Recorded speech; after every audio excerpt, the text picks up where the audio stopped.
बाबा के बारे में जितनी भी बातें की जाएं वो कम ही है। ऐसा लगता है ना कभी कभी कि अगर दिन भर भी साईं की बातें करते रहूं, रात भर भी बातें करती रहूं, फिर भी बहुत कुछ अधूरा ही रह जाएगा। आज से मैं कुछ साल पीछे अपने आप को देखती हूँ, जब बाबा मेरी लाइफ में नहीं थे। अगर मैं वहाँ से शुरू करूँ तो ना, उस वक्त मुझे ऐसा लगता था कि भगवान जी हैं एंड वो एक दिन सब ठीक कर देंगे। ये मेरा एक बहुत स्ट्रॉन्ग फेथ था इस चीज़ पर कि एक दिन भगवान जी ना सब बहुत अच्छा करेंगे। एंड हमेशा मेरा एक और ये रहता था कि भगवान जी हैं तो वो हर एक चीज़ देख रहे हैं।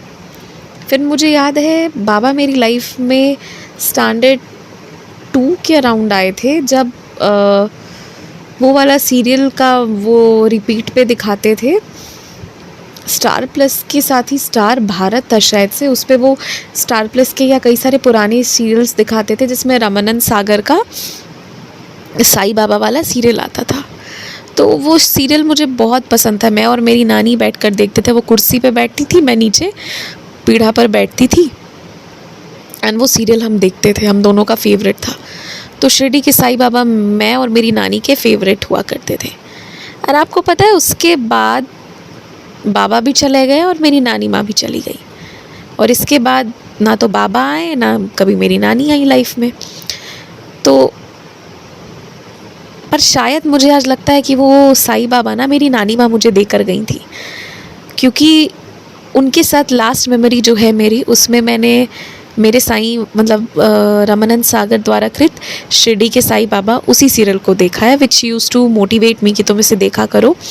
एंड वो मोटिवेट ही क्या करती थी, वो हमेशा बैठ के वही देखती थी मेरे साथ, और मैं दिन भर साईं बाबा के बारे में सोचती थी। फिर ना तो नानी रही मेरी नानी माँ, और फिर ना ही बाबा एक समय के लिए मेरी लाइफ में रहे। देन अराउंड स्टैंडर्ड 10th का मुझे याद है कि शिरडी की पालकी आया करती थी। शिरडी की कह रही हूँ, साईं बाबा की मंदिर से आते थे वो लोग, पालकी लेकर आते थे। और वो जो भजन बजता था ना, वो भजन बहुत अट्रैक्ट करता था मुझे। इट वॉज नीदर बाबा nor anything else, it was just the bhajan. वो इतना सुंदर लगता था, मैं इंतज़ार करती थी। और आज देखिए हम इतनी रिलीजन को लेकर लड़ाइयाँ करते हैं ना, मतलब हिंदू मुस्लिम सिख, तरह तरह की लड़ाइयाँ होती हैं। और टू बी वेरी ऑनेस्ट, मैं झूठ नहीं बोलूँगी आपसे, कभी कभी मैं भी बायस्ड हो जाती हूँ एज अ ह्यूमन बीइंग। कभी कभी मैं भी बायस्ड हो जाती हूँ। पर मैं आपको ऑनेस्टली बताती हूँ, एक समय था जब मैं अननोइंगली जो अल्लाह होते हैं ना, उनका भी मैं बहुत रिस्पेक्ट करती थी, बहुत ज़्यादा। ऐसा नहीं है कि आज मैं नहीं करती हूँ, पर आज मुझे लगता है कि प्योरिटी उतनी नहीं है जो उस समय थी। ठीक है, मतलब प्योरिटी इन द सेंस कि आज जो पॉलिटिक्स है ना, जो चल रहा है आसपास की चीज़ें, और जिस तरह से लोग नफ़रत फैला रहे हैं, लोग भी, तो वो सब चीज़ों को देखकर, जैसे कि जो पुलवामा अटैक में हुआ, ये सब देखकर अब थोड़ा सा मन जो है वो विचलित हो जाता है। ठीक है, लेकिन फिर मैंने इस्लाम के बारे में पढ़ा कि वो बेसिकली ब्रदरहुड स्प्रेड करने आया था।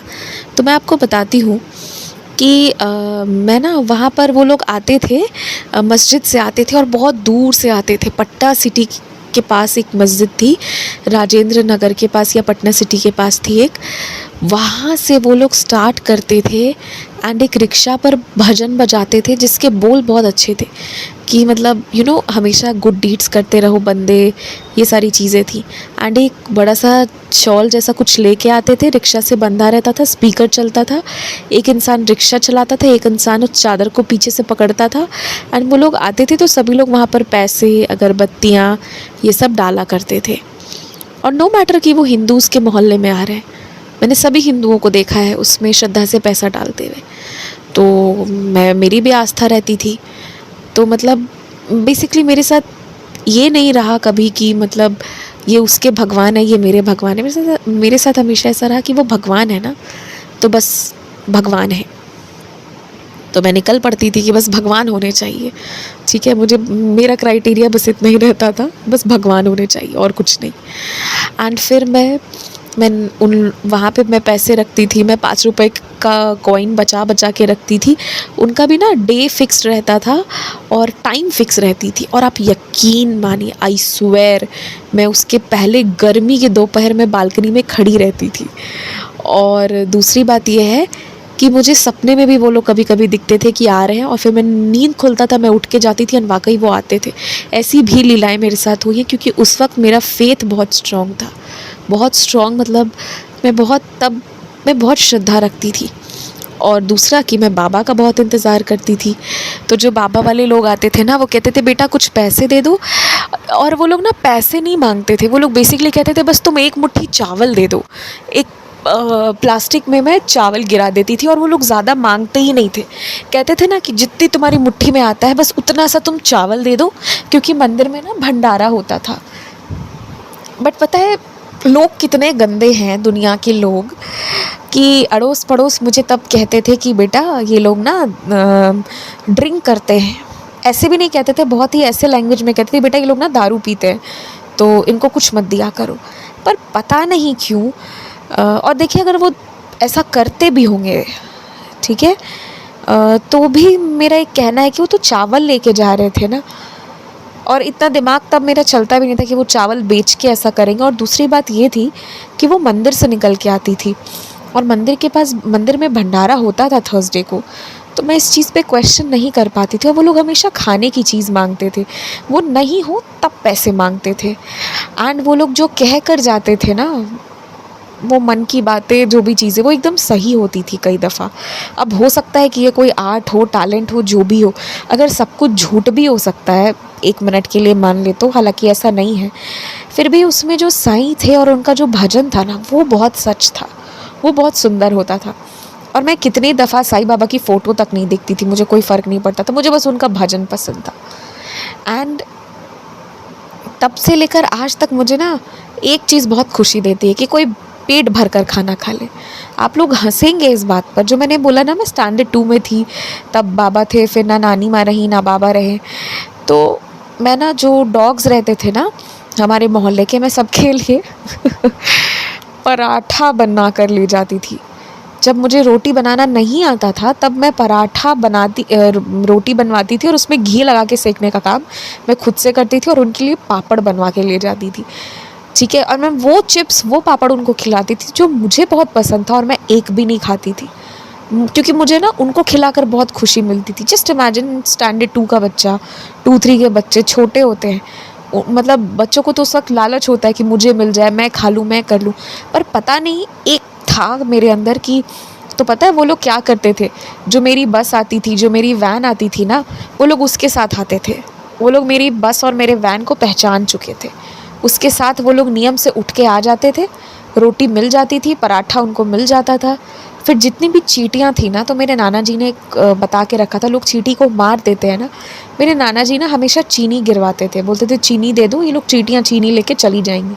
तो मुझे शुरू से आदत थी कि मैं चींटियों को चीनी दे दूँ, तो मैं ये सब पूरा करती थी। और सुबह उठते ही मैं छत पर जाती थी, पंछियों का दाना और पानी रखती थी। तो I did not know, but unknowingly मैं साई के रास्ते पे चल रही थी। और ये सारी चीज़ें रमानंद सागर की मेरे साई में मैंने किसी एपिसोड में ये सब देखा भी नहीं था। तब मुझे ये नहीं पता था कि बाबा इतना अन्नदान के लिए फ़ोकस करते, क्योंकि मैं उसे एक ऑर्डर में नहीं देख रही थी, आगे पीछे कैसे भी देख लेती थी। और जनरली उसमें साई बाबा की टीचिंग्स जो रहती थी, बड़े लंबे लंबे समय जो बाबा द्वारका माई से बैठ के बोलते थे, वो सारी चीज़ें मैं ज़्यादा सुनती थी। तो और आपको पता है, मैंने उन लोगों से उसके बाद क्वेश्चन किया हुआ है कि भैया बताइए, तो ये ऐसा है, ये वैसा होगा ना, पर बाबा तो कहते हैं सब बराबर है, ये है वो है। तो वो कहते थे तुम क्या देखने लग गई हो। और ये वो लोग थे ना जिनसे मैं क्वेश्चन करती थी। अब मैं सोचती हूँ कि मतलब बाबा भी बाबा ही, एकदम क्या ही वो लोग सोचते होंगे। ये वो लोग थे जो लाइफ की सारी बुरी चीज़ें कर रहे थे, अपने कैरेक्टर को बेच आए थे, अपने खाने पीने जीने का लक्षण ख़राब कर चुके थे, जिसे रहीसी या और ख़राब शब्द दिया जाए, अय्याशी कहा जाए, तो वो सब कुछ करते थे। मैंने उन लोगों से भी मैं पूछती थी, और मैं तो एकदम पूरा बाबा में रहती थी। फिर उसके बाद कई साल तक मैंने यही किया जो बाबा कराते हैं। तो नाउ आई फील और मैंने कुछ बहुत ज़्यादा नहीं किया है, ठीक है। ये सब मैंने बस आउट ऑफ कर दिया क्योंकि मैंने बुक्स में पढ़ी थी कि मतलब मॉरल वैल्यूज़ और ये सारी किताबों में पढ़ाया गया था, तो मैं वही उसी चीज़ को कॉपी पेस्ट करती थी और कुछ नहीं था मेरा करने का उद्देश्य। तो उसी तरीके से अगर मैं आज सोचती हूँ इन सारी चीज़ों को, तो दो चीज़ लगता है। कभी लगता है कि ये सब देखकर बाबा जीवन में आए, कभी लगता है कि ये सारे कर्म बाबा करवाएं ताकि वो जीवन में आ पाए। अब पहेली क्या है मुझे नहीं पता, लेकिन एक बात तो तय है कि जितने भी साई डिवोटीज़ हैं, जितने भी लोग आप लोग हैं ना, जो बाबा से कम और जो बाबा से ज़्यादा लगाव रखते हैं, ऐसे ही नहीं है। There is a reason behind it. बेवजह बेकारण बिना किसी रिश्ते के आप बाबा से प्रेम नहीं कर रहे। कोई तो बात है, कोई वजह है, तभी आप बाबा से प्यार कर रहे हैं। कहते हैं ना बाबा के चुने हुए बच्चे हैं। पूरी दुनिया क्यों नहीं बाबा से प्यार करती है? आप देखेंगे अगर तो साईं बाबा की सीरियल और साईं बाबा की चीज़ें देखने वाले लोग तो बहुत सारे होते हैं। इवन जब मैं घर पे भी प्ले करती हूँ तो देखने तो बहुत लोग बैठते हैं या बहुत लोग बैठते थे, पर कहाँ सब में इतनी श्रद्धा रही कि वो कभी बाबा को पूजे। तो वो 10 में से भी एक को वो ना चुन के लाते हैं, और जिसको एक बारी बाबा चुन लिए ना, उसको ये इंश्योर करना चाहिए कि वो बस बाबा पे कंप्लीट सरेंडर करके छोड़ दे। आपको पता है जब बाबा मेरी लाइफ में थे, मुझे एक चीज़ का हमेशा डर लगता था, ये सबूरी बहुत रखवाते हैं। और पता नहीं कैसे जब मैं साईं बाबा की ओर बढ़ने लगी तो निगेटिव चीज़ें मेरे ऊपर ज़्यादा हावी होने लगी। मतलब हर वो इंसान जिसने सालों की सबूरी रखी है और उसके साथ गलत हो रहा है, ये चीज़ मुझे बाबा ने बहुत दिखाया कि जिससे कि मेरा विश्वास टूटे।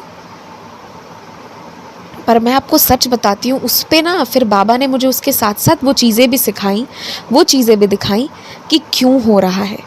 जैसे कि कुछ लोग जो बहुत बाबा की पूजा करते थे, आज उनके घर में बहुत दरिद्रता है, बहुत रोग है, बहुत परेशानी है। तो क्यों है ऐसा? Why is it so?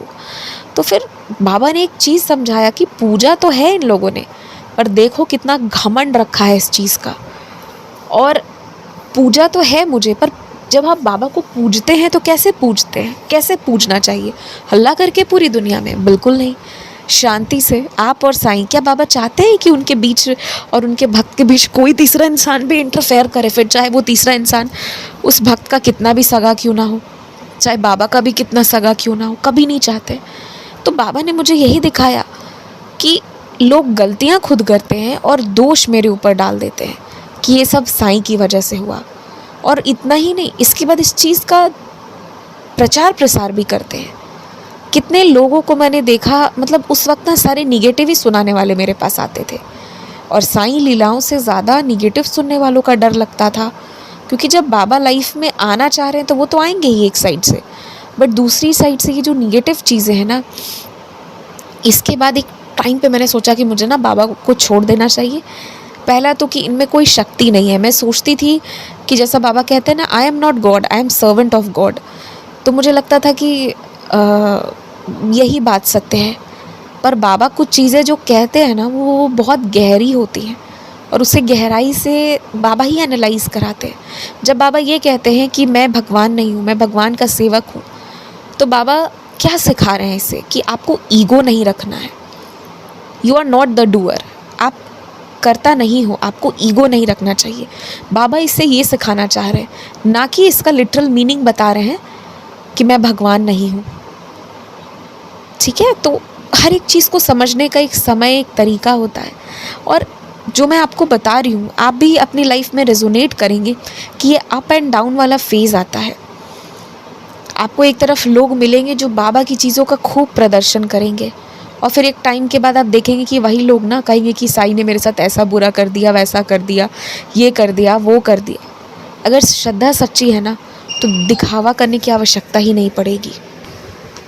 तो जब मैं बाबा की बातें करती हूँ, मैं बाबा की लीलाओं के बारे में सोचती हूँ, तो मुझे ऐसा लगता है कि बाबा जो सबूरी भी रखवाते हैं ना, जो इनिशियली हमें बहुत डरावनी लगती है, सबूरी मुझे तो डर ही इस बात से लगता था। तो मैं सोचती थी कि बाबा को छोड़ दूँ क्या? इमेजिन मैं सोच रही हूँ कि बाबा को छोड़ दूँ क्या, जबकि मैंने कभी बाबा को नहीं पकड़ा है, मैं करता हो ही नहीं सकती। बाबा ने मुझे आशीर्वाद दिया है और हम सभी को दिए हैं, बट मैं सोचती थी इनको छोड़ देना चाहिए भाई, ये बहुत सबूरी रखवाते हैं, इनके केस में तो सबूरी सबूरी होगा और इनके भक्त जो हैं वो प्रोस्पेरस भी नहीं है। मुझे ये सारी चीज़ें लगती थी। तो मैं बहुत डरती थी, मैं बाबा की सबूरी से बहुत डरती थी, टू बी ऑनेस्ट। और किसी चीज़ का डर नहीं था, डर था श्रद्धा तक तो ठीक है, ये सबूरी सबूरी करके जीवन कटवा देंगे, मुझे ये सब कुछ बहुत लगता था पहले। पर जैसे मैंने बाबा की सबूरी रखी और मेरे लाइफ में और ख़राब होने लगा ना, तो मैंने और सबूरी रखने लगी, और जितनी सबूरी रखती गई ना, लाइफ उतनी बद से बदतर होती गई। तो मुझे लगा कि अब क्या, बट फिर एक होता है ना कि एक सनक आ जाता है कि ठीक है, जोड़ेंगे नहीं तो एटलीस्ट तोड़ ही देंगे पूरा, हम टूट ही जाएंगे, अगर समटा नहीं सकते हैं तो फिर टूट ही जाते हैं। तो बैक टू बैक चीज़ें इतनी ख़राब हुई, और देखिए मैं वो सारी चीज़ें शेयर करूँगी, कभी तो करूँगी, पर अभी नहीं करूँगी, क्योंकि मान लीजिए मैं किसी का नाम बोलूँ यहाँ पर या कुछ चीज़ें बताऊँ और वो लोग अभी जीवित अवस्था में उसे सुन लेंगे तो वो तो अच्छा नहीं होगा ना, and I don't want to hurt somebody. लेकिन हाँ, मैं कभी तो अपने एक्सपीरियंस एकदम शौक से आप लोगों को सुनाऊँगी, ठीक है। इस चैनल के आने पर इसके पहले का हर एक चीज़ मैं सुनाऊँगी, और मैं चाहती हूँ सुनाना, लेकिन अभी उसमें समय है, ऐसा बाबा भी कहते हैं, बाबा भी इंडिकेट करते हैं कि अभी उसमें समय है, तो अभी नहीं, बाद में कभी। तो जितना बाबा पे भरोसा रखा उतना ही चीज़ें ख़राब हो रही थी, तो मुझे लगा कि मतलब ये तो सब जानते हैं, फिर ये ऐसा क्यों कर रहे हैं, और अब मेरे से सबूरी नहीं रखी जा रही। फिर एक समय के बाद बस ऐसा हो गया ना, एक आदत ऐसी डला दी है बाबा कि किसी चीज़ की भी टेंशन ही लेना, मतलब जब आप बहुत टेंशन लेते हो ना, तो उसके बाद या तो आप बहुत बीमार हो जाते हो या तो दिमाग ख़राब होने लगता है। बट मेरे केस में क्या हो गया, फिर धीरे धीरे हो गया सब बाबा पे छोड़ दो, जो होगा यार वो भी ठीक, जो नहीं होगा यार वो भी ठीक। और वाकई मैंने सब कुछ फिर बाबा पे छोड़ दिया, एंड आप मैजिक देखिए, बाबा की कृपा देखिए कि जब मैंने सब छोड़ दिया और मैंने दुखों को एक्सेप्ट कर लिया, मैंने पेन को एक्सेप्ट कर लिया, ठीक है यही है मेरे साथ, क्योंकि शायद जुड़ना नहीं लिखा है, टूटना ही लिखा है। तो मैं धीरे धीरे, मुझे फिर रियलाइज़ हुआ कि इतना कष्ट जो है ना, मैंने एक बहुत अरसों का कष्ट बहुत कम समय में काट लिया, लेकिन फिर बाबा वहाँ से निकाल रहे हैं, बहुत हद तक निकाले, और लाइफ फिर धीरे धीरे करके फिर से ट्रांसफॉर्म करने लगे। तो अब मुझे लगता है ना कि अब मुझे बाबा की सबूरी से डर नहीं लगता है, और मैं इसीलिए हमेशा चाहती हूँ कि जो सबूरी के बारे में लोग बताते हैं ना, उसको सही तरीके से और अच्छे से बताएं। सबूरी को कई दफ़ा बहुत मिसरिप्रेजेंट किया जाता है। कुछ लोग कहते भी हैं कि सबूरी रखते जाओ, ये रखवाते जाएंगे, रखते जाओ, ये रखवाते जाएंगे, पर नहीं, ऐसा नहीं है। जब बाबा सबूरी रखवाते हैं ना, मतलब सोचिए जो 40, 50, 60, 100 साल में आपके कर्म होंगे ना, एक ही बार 3, 4, 5, 10 सालों में पूरा निकाल के ख़त्म करते हैं। 10 तो मैंने बहुत बोल दिया है, बहुत कम समय में। और कुछ महीने ऐसे हो सकते हैं या कुछ हफ्ते ऐसे हो सकते हैं ना, जो आपको लगेगा अब तो पीड़ा बर्दाश्त के बाहर है, एकदम बर्दाश्त नहीं हो सकता। और फिर उसके बाद एकदम से अगर आप छोड़ दे रहे हैं बाबा पे कि अब ठीक है, अब तो कुछ हो नहीं सकता है, सिमट नहीं रहे हैं, टूट ही रहे हैं, तो कोई नहीं है, बाबा पे छोड़ दो। बस आप छोड़ने भर की आपकी देरी है, कंप्लीट सरेंडर भर की देरी है, करके छोड़ दीजिए, और फिर आपको सबूरी में भी आनंद आएगा, और आपको लगेगा कि क्यों सबूरी रखवाए थे बाबा। और ये ना, मतलब मैं कितने भी शब्द से बोल दूँ, ये मैं नहीं समझा सकती हूँ। एक तो मैं पूरा एक्सपीरियंस ही नहीं बता रही हूँ, तो मैं नहीं समझा पा रही हूँ, और दूसरा कि इसे अनुभव करके ही समझा जा सकता है। आज जो लोग सबूरी वाले फेज़ में है ना, आप घबराइए मत, आप भूल जाइए, मैं यही कहूँगी। घबराने और परेशान होने की बजाय आप भूल जाइए। सच में आपने बाबा को बोला, बाबा को बोल के भूल जाइए, आगे बाबा का टास्क है, लेट हिम परफॉर्म। तो मैं यही कहूँगी। आज मैं डिवोटीज़ के इतने सुंदर सुंदर एक्सपीरियंसेस सुनती हूँ। आज एक ग्रुप है, मैंने वहाँ पर इतना सुंदर एक एक्सपीरियंस पढ़ा कि उनकी जॉब चली गई थी कई महीने से, अब सेविंग्स भी ख़त्म होने लगी थी। और पता है इतनी सुंदर चीज़, उन डिवोटी ने ये नहीं कहा कि मुझे जॉब दिला दो या कुछ भी, वो तो बाबा देख ही रहे हैं। उन्होंने कहा कि आप बस इतना बता दो कि मैं अकेला नहीं हूँ। जब वो नेक्स्ट डे इंटरव्यू के लिए जा रहे थे, स्टेशन पे बैठे थे, तो एक बूढ़े से व्यक्ति आए, कुर्ता पैजामा पहने हुए थे, और वो आके कहते हैं कि मैं तुम्हें यही बताने आया हूँ कि तुम अकेले नहीं हो, मैं तुम्हारी बातें सुन रहा था। एकदम से ये फ्रीज़ हो गए क्योंकि इन्होंने बाबा के अलावा किसी से ज़िक्र नहीं किया था। और फिर एकदम से स्टेशन में अनाउंसमेंट हुआ, आवाज़ गूंजी, 2 मिनट के लिए, 2 सेकंड के लिए इनका सर इधर से उधर इन्होंने किया देखने के लिए कि ट्रेन आई, एंड देन बैक वापस उस सीट पे देखते हैं तो वो व्यक्ति गायब है। तो इन डिवोटी ने ये नहीं कहा कि वो साईं ही आए थे, पर इन्होंने ये कहा कि साईं ने मुझे ये बता दिया कि मैं अकेला नहीं हूँ। तो इन्होंने कुछ नहीं भी बोला पर सब कुछ बोल दिया। तो मैं ये सब जब सुनती हूँ, ये सब जब देखती हूँ, कितने सुंदर से बाबा की लीलाएं लिखी हुई हैं, रची हुई हैं। मैं आपको थर्सडे का ही बात करती हूँ कि मैं सोच रही थी कि मुझे साईं मंदिर जाना है, साईं मंदिर जाना है। मैं मंदिर नहीं पहुँच पाई, मैं पटना साहिब जी गुरुद्वारे पहुँच गई। तो मैं हमेशा कहती हूँ ये मेरे बाबा का घर है, ये मेरे साईं का घर है। तो बाबा ने उस विश्वास को बनाए रखा कि हाँ मैं हूँ, मैं यहाँ भी हूँ। जबकि पास ही में मंदिर थी और मैं इतने दूर गई गुरुद्वारे। मंदिर पास थी और गुरुद्वारा दूर है, बट मैं यहाँ नहीं वहाँ चली गई। तो वही मैं कह रही हूँ कि जब हम बाबा से जुड़ते हैं ना, वो भी बाबा ही जोड़ते हैं, हमारी तो कोई औकात नहीं है, ये बात तो मैं अब मानती हूँ। बस हम ये कर सकते हैं ना कि और निकट आने का कोशिश करें, और नज़दीक आने का कोशिश करें।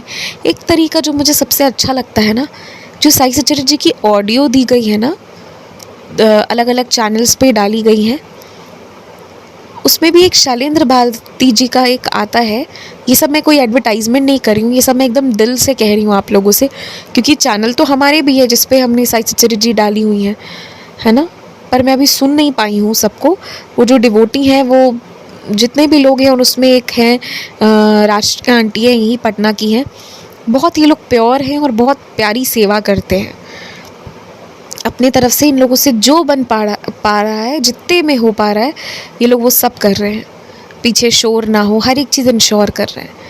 हाँ, कुछ म्यूज़िक और एडिटिंग मैं और अच्छा कर सकती थी जो मैं नहीं कर पा रही हूँ, तो fault is on my side. इन लोग अपनी तरफ से बेस्ट करके दे रहे हैं, बट मैं वही बता रही हूँ कि उनका जो है वो मैं ऐड नहीं कर रही, बट बता रही कि आप सुनिए, बस स्थिर से सुनिए। हमेशा हमें पढ़ने का मन नहीं करता, बट आप बहुत ध्यान से सुनिए क्या लिखा गया है, क्या बोल रहे हैं वो, क्या समझाना चाह रहे हैं बाबा, और इमेजिन करिए कि वैसा वैसा चल रहा है। ये एक तरीका है जिससे आप बाबा के बहुत करीब आते जाएंगे। और मैं आपको बताऊँ ना, मतलब एक समय मुझे लगा कि साईं सच्चरित्र जी की तो सारी कहानियाँ मुझे आ गई हैं, अब मुझे कुछ नया सुनना है। ठीक है, मतलब ये मेरी बचपना ही रहा होगा, क्योंकि अब मुझे ये समझ में आता है कि हम साईं सच्चरित्र जी को जितनी बार पढ़े, जितनी भी बार पढ़ते जाए, उससे कुछ नया निकल के आएगा। तब मुझे ये चीज़ नहीं समझ आती थी, मुझे लगता था हो तो गई यहाँ की सारी कहानियाँ, बट तभी बाबा ने भक्तों के अनुभव से जुड़वाया और फिर वहाँ से ये सब कुछ निकला। चैनल, एक्सपीरियंस, ये वो, पढ़ना, देखना। तो अगर आप बाबा के एक्सपीरियंस पढ़ेंगे ना, जितनी जगह से मिले उतनी जगह से पढ़िए, सुनिए, सोचिए उसके बारे में। एक्सपीरियंस बस सुनने के लिए नहीं है कि सुन लिया फिर क्या, सुना फिर क्या। उसको एक बार सोचिए कि क्या क्या उसमें, क्या क्या पर्सपेक्टिव है उसकी। जब आप ऐसे करके सुनेंगे, सोचेंगे, देखेंगे ना, समझने की कोशिश करेंगे, आप फील करेंगे कि अरे बाबा तो मुझे ये भी बता गए, अरे बाबा ने तो ये भी जवाब दे दिया, और आपका बाबा का कॉन्वर्सेशन स्टैब्लिश होता जाएगा।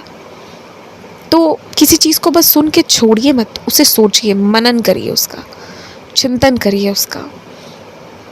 ऐसा मतलब बाबा ने मुझे सिखाया है, मेरे लिए ये चीज़ बताई है, मुझे ये तरीका बताया है जो मैं आपके साथ शेयर कर रही हूँ। और बाबा की जितनी बातें की जाए ना कम है। मैं ऐसे भी डिवोटीज़ को जानती हूँ जिनको मतलब बहुत ख़राब लाइफ एक समय उन्होंने देखा है, सड़क पर सोए हैं स्टेशन पर, वहाँ से उठाकर बाबा जो है आज एक बहुत अच्छी लाइफ दी है, जहाँ वो पूरी फैमिली को अच्छे से रख रहे हैं, अच्छे से जा रहे हैं, आ रहे हैं, शिरडी हमेशा बाबा बुला रहे हैं।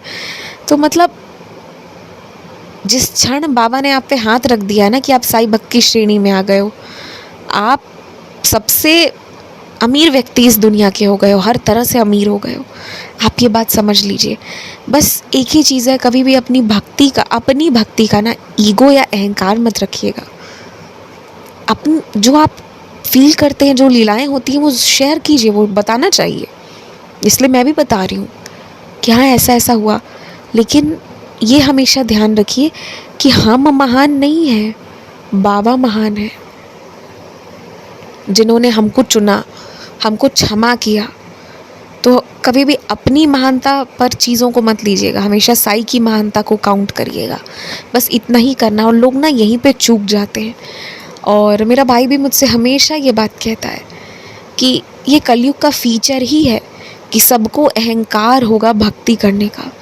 आप देखते हैं, हम शिव भक्त हैं, किसी को शिव भक्त का अहंकार होता है, तो किसी को हम साई भक्त हैं उसका अहंकार होता है, तो किसी को ये रहता है कि वो कृष्ण जी की पूजा कर रहे हैं, किसी को ये रहता है कि वो 5 वक्त की नमाजी होती है ना शायद, कि हम नमाजी हैं, हम नियम से नमाज अदा कर रहे हैं, ये सब का होगा। किसी को होगा कि हम गुरुद्वारे में बड़ी सेवा करते हैं। मैंने सुना है कुछ लोगों को कहते कि हम तो इतनी सेवा करते हैं, हम ये करते हैं, वो करते हैं। तो ये सब कैसे आ जा रहा है? ये सब कलयुग का इफ़ेक्ट है कि हम सभी लोगों में अहंकार या घमंड आ जा रहा है। आएगी, ये चीज़ें आएंगी, हम जिस युग में उसका इफ़ेक्ट भी तो होगा, पर हमको उसको तुरंत रिकॉग्नाइज़ करके उस चीज़ को एड्रेस करना है।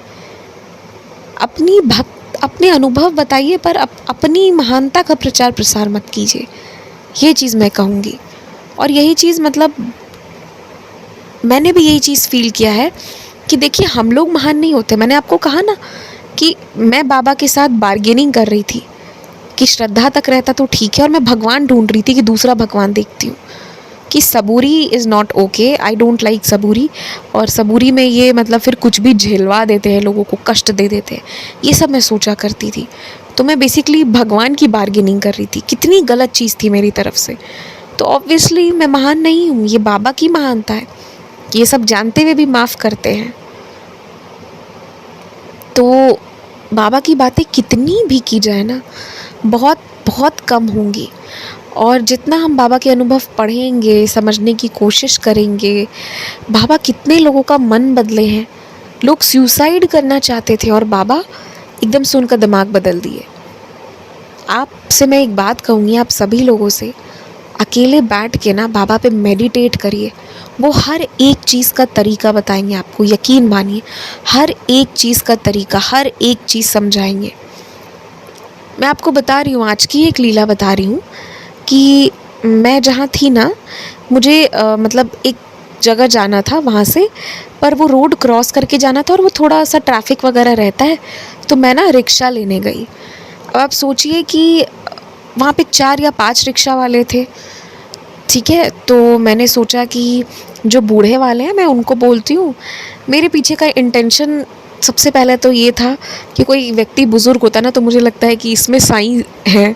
ऐसा नहीं कि जो बुज़ुर्ग नहीं है उसमें मुझे साईं नज़र नहीं आते हैं, पर थोड़ा सा ना जो लोग ओल्ड एज के हैं उनके प्रति मेरा इंक्लिनेशन रहता है कि इन लोगों ने बहुत तजुर्बा, बहुत चीज़ें ले ली हैं, और मैं अज्यूम कर लेती हूँ कि जितने भी ओल्ड लोग हैं वो बहुत ईमानदार होंगे, या शायद मैं उन सभी ओल्ड लोगों में अपने बाबा को खोजती हूँ एक फ़िज़िकल फॉर्म में, ये भी हो सकता है।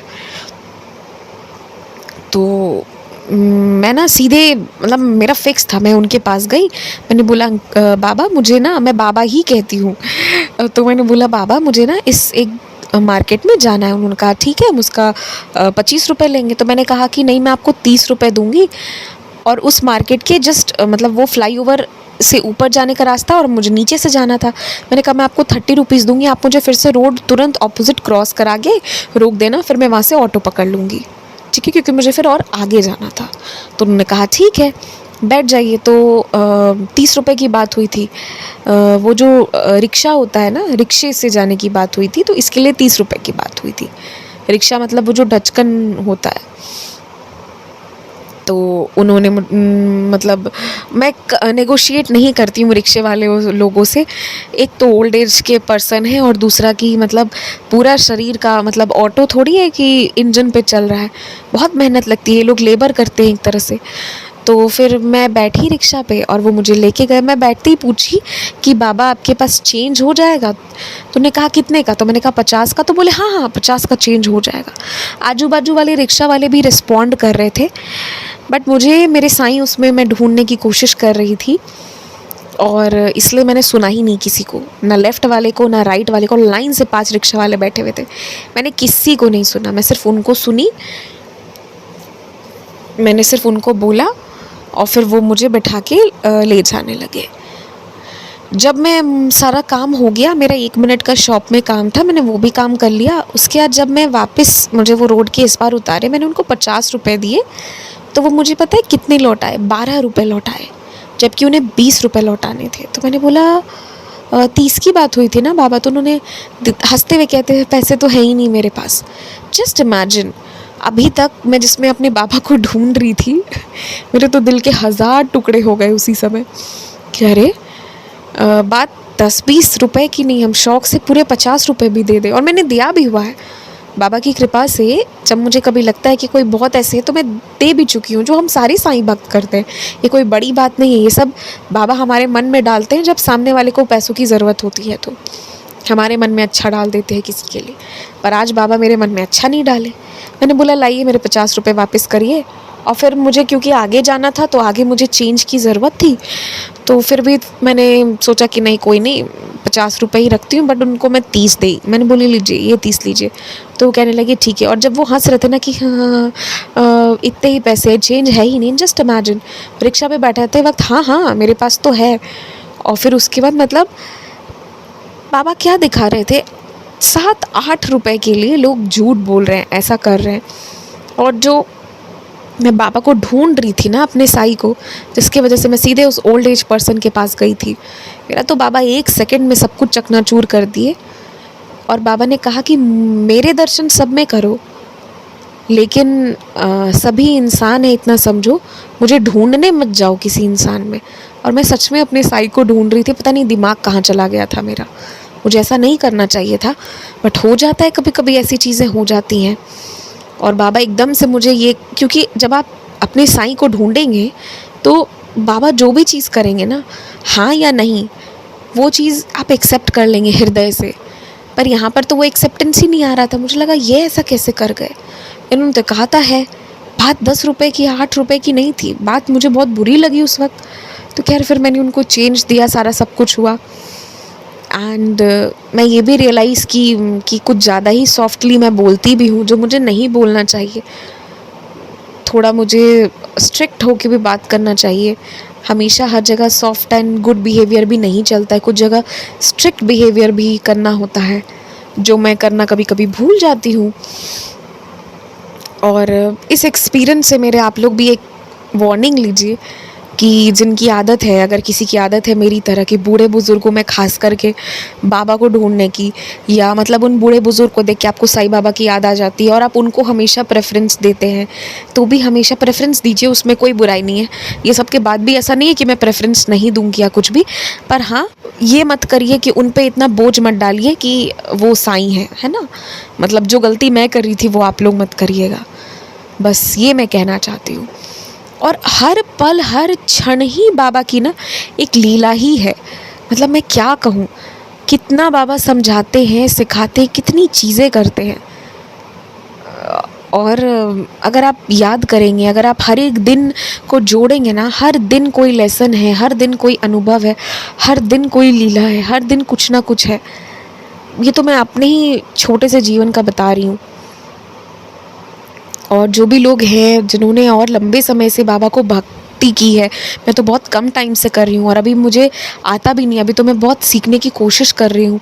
अभी तो मुझे लगता है कि अभी बहुत कुछ सीखना है, मुझे तो पता ही नहीं है कुछ भी कि कितनी चीज़ें हैं, लोग कितने प्योर हैं, कितनी सेवा करते हैं। अभी एक डिवोटी से मेरी बात हो रही थी, वो तमिलनाडु से हैं, कैसे वो शिरडी नहीं गई हैं, पर वो बता रही थी, बहुत ही प्यारी लगी मुझे उनकी वो बात, कि वो अपने पूरे फैमिली का, और उन्हीं के कोई एक्सटेंडेड फैमिली थे जिनके पेरेंट्स की डेथ हो गई, तो दोनों बच्चों का सब की जिम्मेदारी ली हुई है। जहाँ लोग आज अपने लाइफ में 4 से 5वां किसी का ज़िम्मेदारी लेने को तैयार नहीं है। वहाँ ये इतने एक्सटेंडेड फैमिली और सभी की इतनी ज़िम्मेदारी ली है। तो उन्होंने मुझे बोला भी कि मैं शिरडी नहीं गई हूँ, तो मैंने उनको बोला कि शिरडी आपके पास आ गई है, आप क्या शिरडी जाओगे, शिरडी ही आपके पास आ गई है। तो बाबा के भक्तों को देखती हूँ तो लगता है अभी बहुत कुछ सीखना है, बहुत कुछ, क्योंकि अभी मेरे अंदर अभी वो प्योरिटी नहीं है, बल्कि अब तो मुझे लगता है कि मैं बहुत पहले से ज़्यादा ख़राब हो चुकी हूँ। पहले मैं ज़्यादा अच्छी थी चीज़ों के लिए, मतलब मैं बहुत ईमानदार थी। अब शायद वो चीज़ नहीं है, अब और अच्छा होना पड़ेगा। अभी मैं ज़्यादा ख़राब हो चुकी हूँ, मुझे ये अब लगता है। सीखना है अभी बहुत कुछ, डिवोटी से बहुत चीज़ सीखने को मिलती है। और इसलिए जब कोई अपनी कोई चीज़ शेयर करते हैं ना कि मैं ऐसे करती हूँ, या मेरा ये थॉट है, या बाबा ने मुझे ये सिखाया, मैं उसको ना रिपीट पे सुनने की कोशिश करती हूँ कि उससे मैं कुछ सीखूँ। क्योंकि बाबा के भक्त इतने प्यारे प्यारे हैं, और कितना बाबा ने सिखा के समझा के अपने बच्चों को रखा है, कितनी चीज़ें बाबा बता के रखे हैं। एक डिवोटी है, देखिए वो ना, उनके जो पेरेंट्स हैं वो लोग ना काफ़ी ज़्यादा आपस में लड़ाई करते थे, ठीक है। और फिर भी ना, और कई दफ़ा उनकी गलती नहीं होते हुए भी, और उनके पेरेंट्स जानते थे कि मेरे बच्चे की कोई गलती नहीं है, मेरे बेटे की कोई गलती नहीं है, फिर भी ना सारा दोषारोपण उनके ऊपर कर देते थे, सारा दोषारोपण। और मतलब एक माँ या एक बाप अपने बच्चे को इतना ख़राब बोलेंगे, और उस बच्चे को जो इतना प्योर हो, ऐसा नहीं होना चाहिए। पर उन्होंने ना वो सब चीज़ें देखी। बट उसके बाद भी ना, वो जो उनका बेटा है वो कहता ना कि बाबा मेरा मन ऐसा परिवर्तित कर देते कि मैं फिर भी इन लोगों की भरपूर सेवा करता हूँ, कि इनको आराम मिले, इनको सुख मिले, इनको नाश्ता समय पे मिले, इनको खाना समय पे मिले, इनको डिनर समय पे मिले, ये लोग तरीके से व्यायाम करें, ये लोग तरीके से जिएं, ये लोग खुश रहें। इतना के बाद भी इनके तरफ से ये सारी चीज़ें होती थी। तो जो ये डिवोटी है ना, उनकी जो छोटी बहन है, वो हमेशा पूछती थी कि भैया आप ऐसा क्यों कर रहे हैं, क्यों आप ऐसा करते हैं, जब ये लोग आपको इतना टॉर्चर करते हैं, जिसकी वजह से आप इतने कम उम्र में इतनी चीज़ों को सीख गए, समझ गए, थोड़ी बहुत काम भी कर रहे हो एक्स्ट्रा में, तो क्यों, वाई डू यू, मतलब आप क्यों इन लोगों के प्रति इतना ये अच्छी भावना रखते हो। अब ये जो डिवोटी है, इनके पास कोई जवाब ही नहीं होता था। बस इनका अंदर से मन करता था कि नहीं, मैं सबको सुख प्रदान करूँ, ठीक है। और इनके पास कोई जवाब ही नहीं था, कोई जवाब ही नहीं था, क्योंकि ये चीज़ें तो हमारे बाबा ना हमारे अंदर डाल रहे हैं, तो क्यों हो रहा है इसका हम कैसे जवाब दें। जब साईं हमारे अंदर ये भावनाएं डाल रहे हैं, तो आप क्या बोलने जाएंगे, क्योंकि आपको खुद ही नहीं पता है कि कोई मेरे साथ, मतलब कोई मुझे काट रहा है, चोट पहुंचा रहा है, और मैं उसे प्रेम दे रहा हूँ, तो मैं क्यों कर रहा हूँ ऐसा। अब मुझे खुद पता हो तब तो मैं बताऊँ किसी को, why am I doing this. करवाने वाले साईं हैं। फिर एक दिन ना बाबा ने उन्हें जवाब दिया, जिस वक्त वो बहुत सारी चीज़ें उन लोगों के लिए करके आए ना, और उसके जस्ट पहले उन्हें कुछ कुछ चीज़ें ख़राब बोली गई थी, और उसके जस्ट बाद वो बहुत सारा अच्छा काम उन लोगों के लिए करके आए। तो वो भी यही सवाल लिए थे कि मैं क्यों करता हूँ इन लोगों के लिए, जब ये लोग मुझे इतना दुख पहुँचाते हैं, तो मैं अपने माता पिता के लिए ऐसा क्यों करता हूँ। देखिए, माता पिता सभी के डांटते हैं, पर जो एक्स्ट्रा ऑर्डिनरीली बहुत टॉर्चर करते हैं ना, इनके साथ वो हो रहा था। फिर ये क्यों ऐसा कर रहे हैं। तब बाबा ने इन्हें क्या समझाया ना कि बेटा वो तुम्हारे माता पिता हैं, और मैं नहीं चाहता कि तुम उनका ना कोई ऋण रखो, इसलिए तुम उनकी चीज़ों को बर्दाश्त कर रहे हो।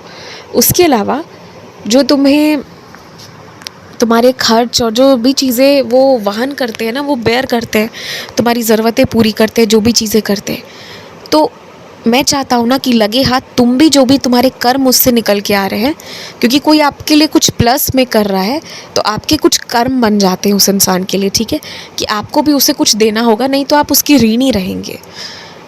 तो बाबा ने समझाया कि बेटा फिर तुम ना इसके ऋणी रह जाओगे, फिर तुम्हें अगला जन्म लेना होगा, तुम्हें आगे आना होगा। तो इसीलिए ना मैं अब के अभी साथ के साथ ही तुम्हारे द्वारा ही उनको वो करा के दे रहा हूँ कि जिससे तुम्हारे भी पुण्य अर्जित हो, कर्म अर्जित ना हो, पुण्य अर्जित हो। जैसे फॉर एग्जाम्पल कोई किसी को एक गिलास पानी पिला रहा है ना, तो पिलाने वाला तो पुण्य कर रहा है, परंतु जो पी रहा है एक गिलास पानी, उसके कुछ कर्म अर्जित हो रहे हैं। अब उसको भी कुछ अच्छा करना होगा। अगर बहुत ज़्यादा कर्म अर्जित हो जाएंगे तो वो ऋणी रहेगा, ठीक है। और बाबा अपने भक्तों को ऋणी नहीं रहने देते, क्योंकि जब तक ऋण नहीं चुकेगा तब तक मोक्ष की प्राप्ति नहीं होगी। तो बाबा ने यही समझाया कि लगे हाथ ना, इतनी चीज़ों के बावजूद वो जो भी तुम्हारे लिए अच्छा कर रहे हैं ना, मैं भी चाह रहा हूँ कि तुम बराबर से उससे थोड़ा ज़्यादा करते हुए सारे ऋण से मुक्त हो जाओ। तो इसी के लिए मैं तुमसे ये करवा रहा हूँ। कितना सुंदर जवाब बाबा दिए हैं। मतलब एक पेन में कितना प्लेजर है, आप ये सोचिए। कितनी सौभाग्य की बात है। मतलब ये सब चीज़ें क्या मैं और आप सोच सकते? मेरा तो दिमाग घूम गया सुन के बाबा का जवाब। कैसे बाबा जवाब देते हैं, और मतलब बाबा की जो मतलब कैसे बाबा समझाते हैं, कुछ कहा नहीं जा सकता। ये चीज़ें क्या मैं और आप कभी सोच पाएंगे? कभी नहीं। मतलब ये सब जब तक बाबा बुद्धि में किसी के दिमाग में नहीं डाले, कोई कल्पना भी नहीं कर सकता इन चीज़ों की। तो बस मैं तो यही कहूँगी, बाबा महान है सच में। और हमेशा के लिए मैं बाबा से यही विनती करती हूँ कि बाबा कभी छोड़ना मत, हमेशा आप हमारे साथ रहना। क्योंकि मतलब अगर मेरी बात ही की जाए तो मैं बहुत अच्छी नहीं हूँ। मैं जानती हूँ कि मेरे मन में कभी लालच आ जाता है, मेरे मन में कभी ये रहता है कि अब तो मुझे सब मिलना चाहिए, अहंकार हो सकता है, कुछ भी हो सकता है। पर बाबा आप कभी मत छोड़ना। तो यही मेरा रहता है हमेशा। अगर बाबा की बातें करूं, बाबा के अनुभव बताऊं, डिवोटीज़ के एक्सपीरियंसेस भी बताऊं, तो ये वीडियो 40 मिनट का बना है ना, ये 2-3 घंटे का भी बन सकता है, बट वो ज़्यादा लंबा हो जाएगा। फिर मुझे बहुत दिक्कत होगी एडिट करने में और अपलोड करने में। तो मैं वीडियो को यहीं विराम देती हूँ। आप सबको जय साई राम कहती हूँ। अगर आप अपना कोई अनुभव या अपनी कोई बात शेयर करना चाहते हैं ना, देखिए अनुभव तो आप मुझे मेल या व्हाट्सएप पे ज़रूर भेजिए। अनुभव जो है वो सुनना भी चाहिए और अपनी चीज़ें भी शेयर करनी चाहिए। ये तो बाबा का प्रसाद है और इसको शेयर करना चाहिए। अभी मैंने इतनी सारी चीज़ें बताई, क्या पता आपको कोई चीज़ अच्छी लगे, है ना, या कोई चीज़ आप सीख जाएं, या कोई जवाब आपको मिल जाए, तो वो चीज़ है। लेकिन हाँ, अगर आपको इंस्टेंटली आपके माइंड में कुछ आता है, कुछ भी आप फील करते हो, कुछ भी आपको लगता है कि लिखना चाहिए, कोई भी चीज़ हो सकता है, आपको मेरी कोई बात अच्छी लगी हो या मेरी कोई बात ख़राब लगी हो, या मेरे किसी ओपिनियन से आपका कुछ नया ओपिनियन निकला हो, तो वो सब लिखिए, वो सब प्रकट करिए। मैं कभी कभी कमेंट सेक्शन, आपको लगता होगा कि मैं कभी कभी लाइक या हार्ट नहीं बनाती हूँ, तो मैं नहीं पढ़ती हूँ। बट स्पेशली एक्सपीरियंसेस के कमेंट्स को तो मैं ध्यान दे के पढ़ती हूँ कि क्या कह रहे हैं सभी कोई। जैसे थर्सडे को मैंने सुबह सुबह जो साई व्रत का वो डाला था, विधि डाली थी कि साई व्रत की क्या विधि है, वो मैंने इसीलिए डाली थी क्योंकि थर्सडे को सुबह सुबह 5 बजे या 6 बजे ही, क्योंकि बहुत सारे डिवोटीज़ पूछ रहे थे, मुझे लगा क्या पता किसी को करना हो, मैं जल्दी नियम डाल दूँ। क्योंकि मैं थर्सडे को रात, वेंसडे को रात में मैंने रिकॉर्ड किया था, या शायद थर्सडे हो गया था, तो मुझे टेंशन थी कि भाई जिससे करना हो, मान लीजिए एक इंसान को भी करना हो और नियम मालूम ना हो और उसका छूट जाए, तो ये चीज़ नहीं होनी चाहिए। जबकि मेरे दिमाग में ये चीज़ आई ही नहीं कि मैं किसी का लिंक शेयर कर दूं, कहीं तो किसी ने डाला होगा। खैर जो भी है, बाबा जो भी कराते हैं अच्छे के लिए कराते हैं।